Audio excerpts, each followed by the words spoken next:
was just getting ready for the connection.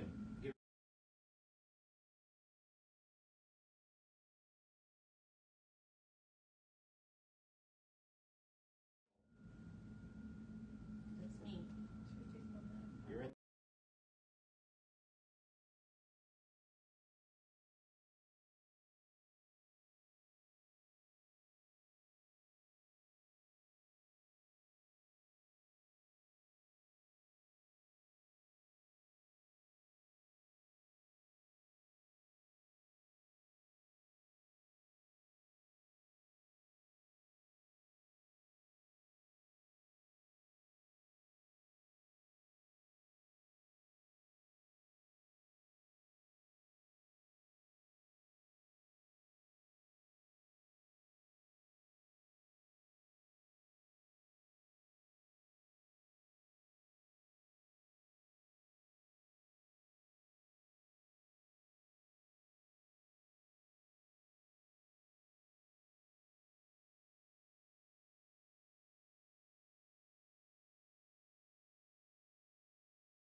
No, right now it's just the Alliance logo. So okay. We're going to go live. Hi guys, I'm sorry for the confusion. We're late, but we're now live for the first time. We are the Alliance for the Pursuit of Knowledge. I'm Anita Morales, the president. I'm Marian. Teresa. Dawn. And thank you for coming out and watching us. And I apologize. All right. A little bit technical confusions today, kind of. It'll take a few minutes. We still have distracted. We have Suzette here, 3 watching. I wonder if it's the rest of us watching. It's not me. Not me. And then you're kind of cut off. So I'll go for it. Did I hit you? Oh, you're cut. Okay. There we go. Is that better? It's kind of confusing because it's a little. Okay. Dawn is still. You need to. I. Oh wait. No. There's a delay. I forgot. Sorry. Okay, we're gonna get this down, Pat. So anyway, as we're on, please send us your questions. On the page, you just send it, and we will be answering the questions as we go throughout. Until then, we just wanted to tell you guys our background, how we got started, and go from there. So we started about 3 years ago. I recall Teresa putting out a post saying she wanted to start a co-op because she wanted a secular, inclusive co-op that wasn't in the area. And we replied, and that's how we all got started. Actually, no, you replied. I just came with you to the meeting. Okay, Marian and I replied, and I dragged her with me. Yeah. So, Just, do you want to tell them how we got to know each other? Because I didn't. okay. It was, Actually, there's lots of stories here before that. Marian and I knew each other from Jugando Aprendemos, or no, Cuentos y Canciones. I was volunteering my time to do a Spanish class in the community, and she came to one of them, and just kept talking about stuff. and we were all starting on the challenge of homeschooling. And when we saw the post, we were on the same group, and we jumped on it. And Dawn also was starting to homeschool, so like I said, she came onto it also. So there were some connections between some of us. Yeah. I guess Teresa was the new connection for us. Through the homeschool PE through the county. Oh yeah, that's right. Yes, we did know each other before then. Yep. Okay.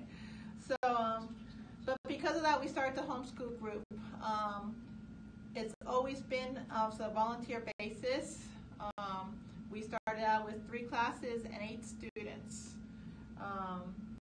And we had no clue what we were doing, but we had one goal, which was to have our kids interacting with other kids and gaining something from it through these classes. And the first year continued small, but after that we saw that there was a bigger interest.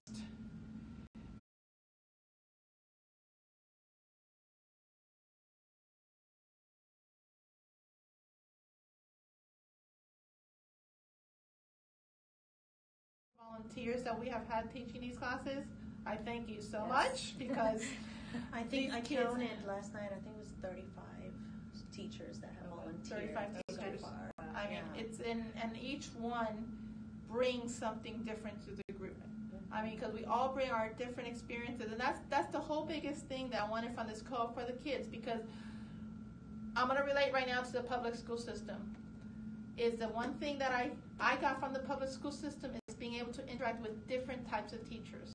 So some teachers were a great influence on me, whereas some may have not been. But that's the only thing that I wanted to get to my kids. If I was the only one teaching them, guess what? They're only hearing from me. And to me, I was really missing that. So the fact that they're getting all this influence from all these other teachers is actually incredible. So, I mean, I thank you, all of you. Those that are teaching, those that are helping. For those that don't know, we have started having people coordinate certain types, such as fundraising, registration. We actually have a thing, social media, field trips. So we have other people helping us out, because as we grew, we saw the need.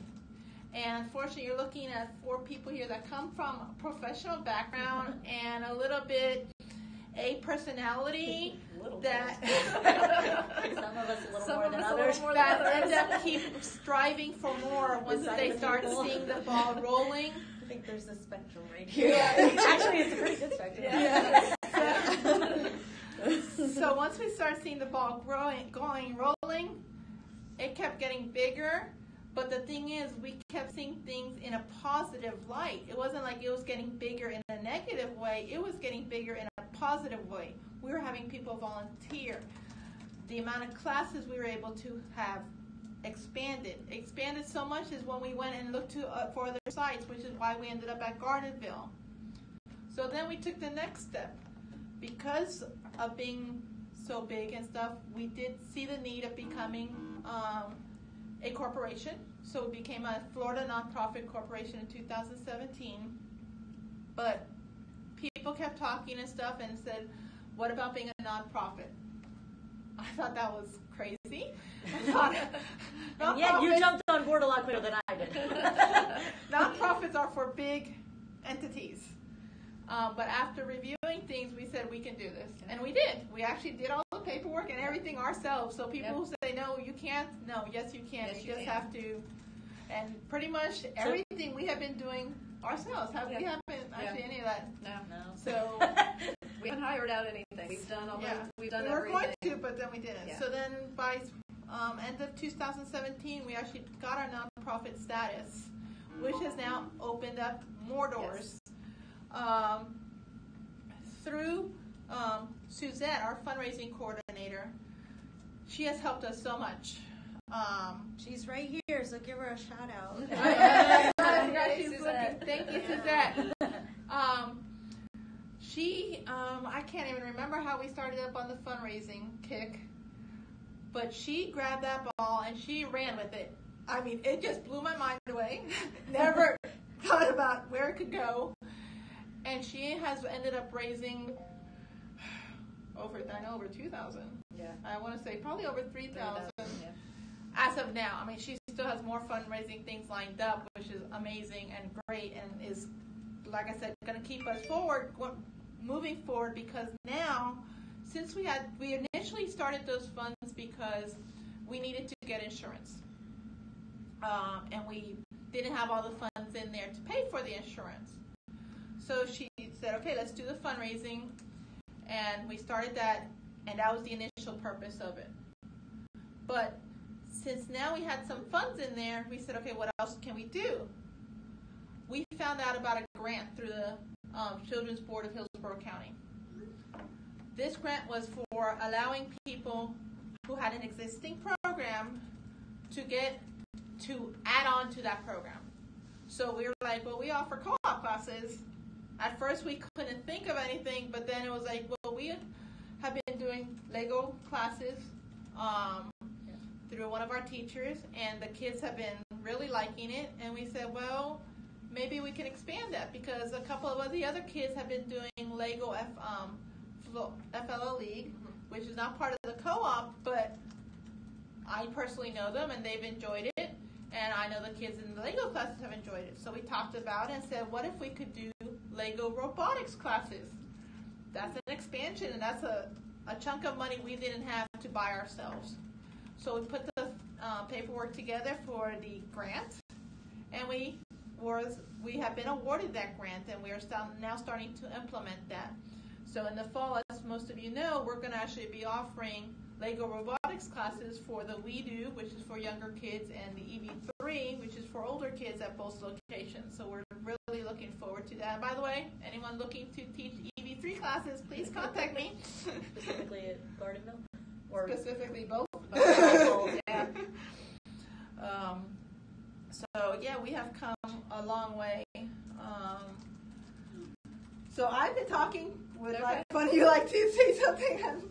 I've been throwing that link out there because it's been a last minute change. I just want to make sure everybody's on board here. So if you log on, please just say a quick hi so we know who's here.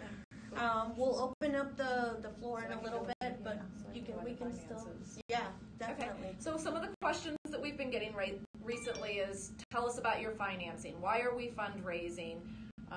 We see money coming in, we're registering for classes, so why are we fundraising and where are you spending this money? Which is a very valid question.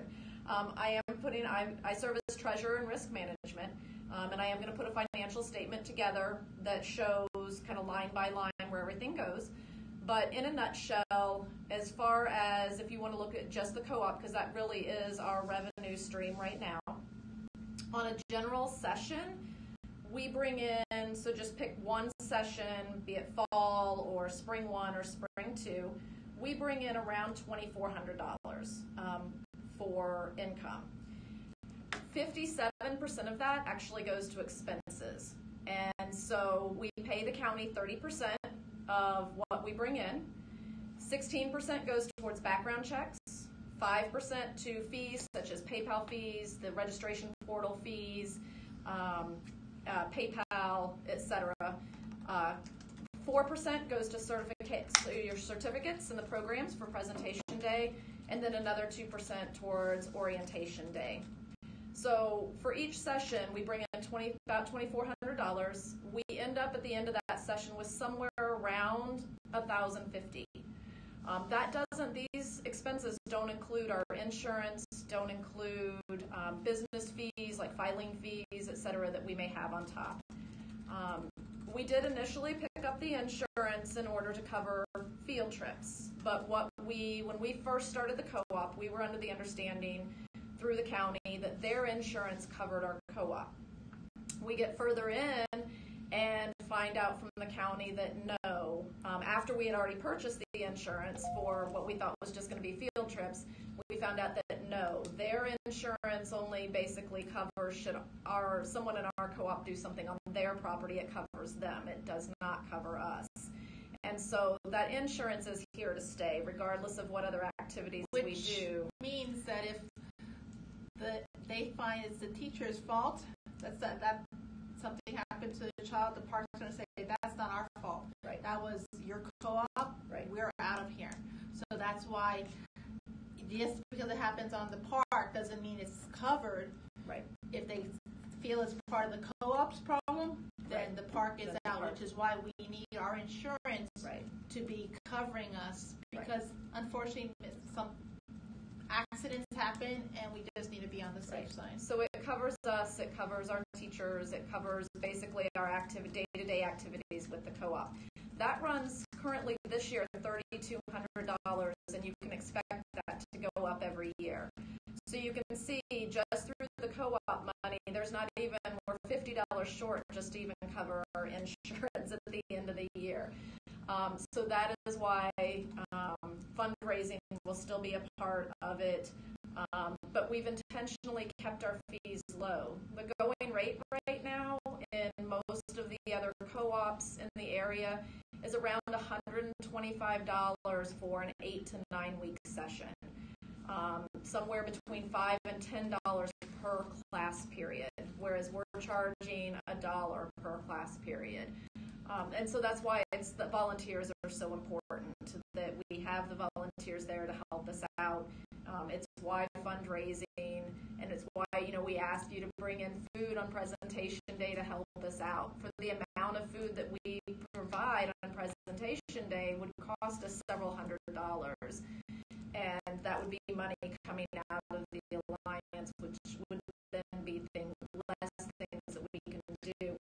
So as Anita had already said, having those extra funds there allowed us to do this grant, because it's a reimbursement grant, which means we have to go forth and spend the money first, and then they send us the money back.